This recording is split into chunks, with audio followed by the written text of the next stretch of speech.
To the news we go. The Virginia Supreme Court striking down the Democrats' proposed House map that would have drastically shifted the balance of power in the midterm elections. The redistricting plan Democrats were proposing would have turned a narrow 6-5 split within the state into a near sweep in their party from a 10-1. Yeah, Saturday in America anchor Kayleigh McEnany joining us now.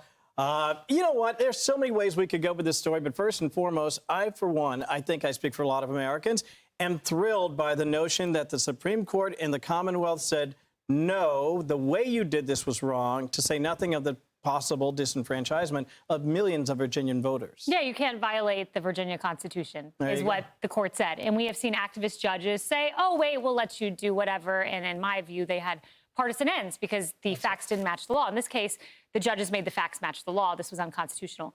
I am so glad the bigger point to me here is that Republicans are fighting. You know, there was an effort, and there is still an effort, to label Republicans as the big, bad gerrymanderers. And the Trump team said, we don't care, label us that. We are going to be on an equal playing field in fighting Democrats. And the same backbone that has been pushed forward, the tailwind by President Trump and the political team, I want to see that backbone in Congress with the filibuster, the Save America Act. We have to fight Democrats where they are, because as James Blair has said, Democrats were doing this for a long time in Wisconsin, in New York, in Utah, in the past cycle and beyond. And finally, Republicans have stepped up and said, we're going to do this too.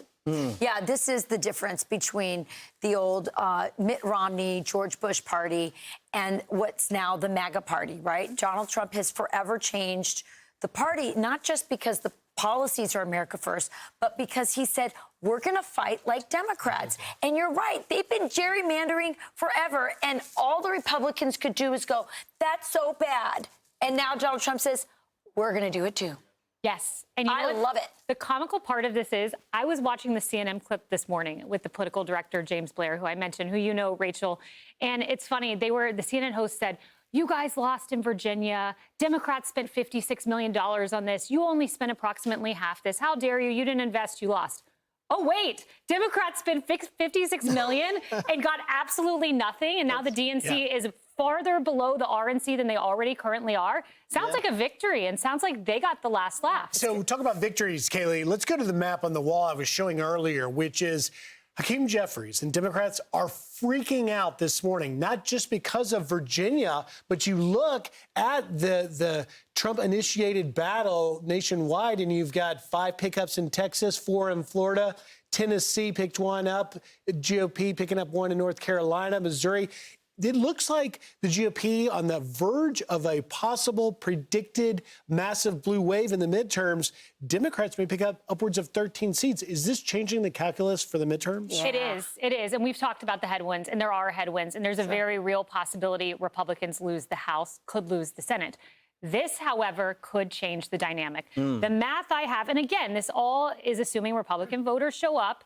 It's all assuming that, you know, the dynamics are in our favor, that we have good candidate quality, good nominees. But the math I have is if it pans out the way we think, Republicans could pick up anywhere from 8 seats just by virtue of the way the district is out ideologically.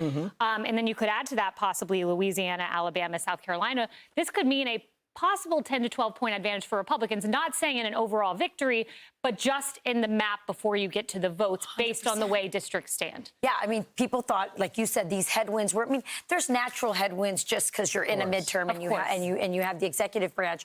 But, you know, you hear this morning, we woke up to, we may have an end to the war in Iran coming up this, later this morning. And then you see this on the map suddenly. The Republicans are back in the game. It could be very interesting out of the midterms. You're exactly right. Dynamics change quickly. We could be going into the midterms with a settled Iran ceasefire of some sort, a big win. Gas prices going down. That happens very quickly. Yeah. Gas prices change quickly. I know the old adage is, you know, prices are here to stay once they go up. And that is typically true for eggs and food and things, but not for gas. Gas is very volatile. That could be solved very quickly. Could be a different dynamic. You could have a change in Cuba as well.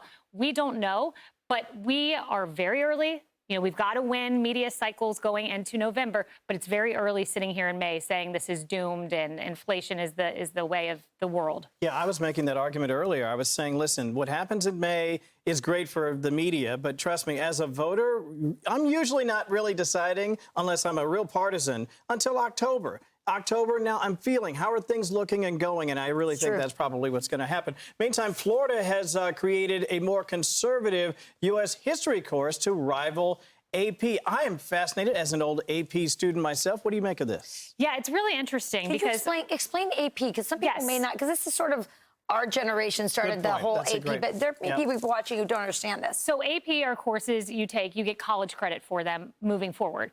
But what does that mean? A lot of times it can look like a college curriculum, and there's a board that sets the curriculum for the AP. You take an AP exam. So this is an effort for Florida to say, look, we're pushing back a little on the curriculum. Why does one organization have a monopoly on what kids should learn in U.S. history? But what I'm fascinated by, the New York Times, so the New York Times, the way they interpret this Florida history is Florida creates a more conservative U.S. history. Okay, newsflash, history isn't conservative or liberal. That's right. It is factual. It's factual. There you go. Why is it conservative? Because it advances American exceptionalism.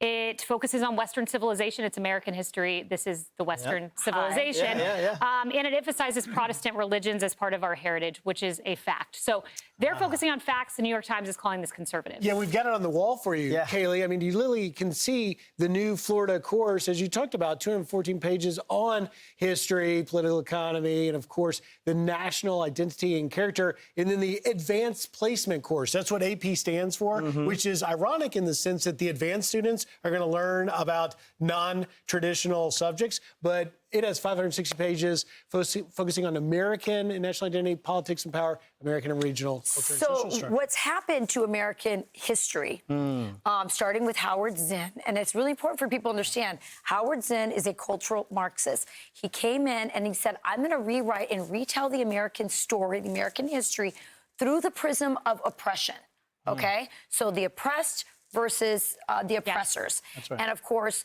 the way that the founders were cast as oppressors, everything was negative. And by the time the kids, by the way, Howard Zinn used to be a college course, where your Marxist professor gave it to you. It went down to the high school level, and high school students were getting this kind of history. Florida pushing back and saying, you know what, we're not going to allow the Howard Zinn version of America to be the only story told and the way that test is presented. We're going to offer this other thing. Now, that counts for Florida, Kayleigh, but will this Florida version of the AP be accepted if you're applying for schools in other states? And that's the question. It has to be accepted by schools in other states. They all get to make that decision. So you're exactly right to point that out. I would note that this course still teaches the ills in American history. Every child should learn about the Trail of Tears and slavery and civil rights, and all of those things are still present. But to your point about the oppressed and the oppressor, I encountered that at Georgetown in international relations. America was the oppressor. I had professors say to me, question American exceptionalism. Does it exist? Write an essay. Go. America is the most exceptional nation in the world. That is a fact. You can look at it on any metric. This should be taught in classrooms. Why are we not teaching our kids this? It's not conservative. It's at the core of what makes our country great. We're the greatest on earth. We're celebrating it this year, America 250, and our kids should learn those things. All right, so tell us more about what's coming up this morning. So we have a lot going on. Vivek Ramaswamy, massive victory. Huge. He is with us. Yeah. Senator Mike Lee, Senator Ron Johnson, two of my favorites. They're two senators who are fighting valiantly for conservatism. David Hoke, Wesley Hunt, he tells us he's on fire. I have no doubt he is. And Pawn Star. Rick Harrison is here, so we're excited. Ron Johnson and Mike Lee. Doesn't get any better than that. If you like your liberty, those are the two guys. I said this, show my light on fire, because both of those guys bring fire. By the way, awesome. Loving the great circle. lineup. Thank you. Coming up top of the hour. Thanks for being here. Thanks, Kayleigh. All right, we're going to move to another top story this morning. Be sure to like and subscribe for all the Fox News latest on YouTube and catch full shows streaming now on Fox One.